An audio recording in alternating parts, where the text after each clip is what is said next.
Good afternoon. Since my last posting in regards to the Mangione case, I've gotten a few questions from people asking about the law, extradition, what he's going to be charged with. So I wanted to give you some insight into that. Number one, the extradition charge, that's pretty simple. Whenever a governor from one state sends an extradition warrant to another state, it's pretty much going to be a fait accompli. It's going to happen. The only argument a defendant has to prevent extradition is to say that this is not the person you're asking for, you're looking for. I am not John Jones. I'm Larry Smith. Without that exception, extradition is always granted. So I think that's why he is waiving the hearing, because it would be an exercise in futility. There's no question that the person they want is Luigi Mangione. Whether or not he's guilty is another matter, but that's the person they believe they have probable cause for, and that has been indicted. That being said, what are the charges? Well, generally in New York, you're not charged with first-degree murder unless you've killed a police officer in the act of their performance, or firefighters, peace officers, things of that nature. It's usually second-degree murder when you kill an individual. And the second-degree murder carries with it 25 to life.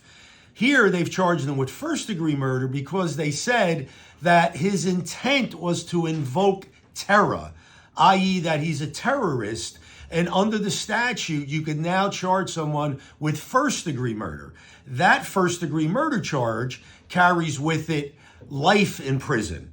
So that's what he's facing, amongst the other charges of possession of a weapon and for an unlawful purposes. But the main charge, the heavy-duty charge, certainly is the first-degree murder. Listen, whether or not there's enough evidence to convict him, I don't know. I've seen what most of you have seen. There is certainly more than enough to show probable cause that he may be the one who did it. Now, whether or not they could prove it to a jury beyond a reasonable doubt, we'll leave that to his attorneys.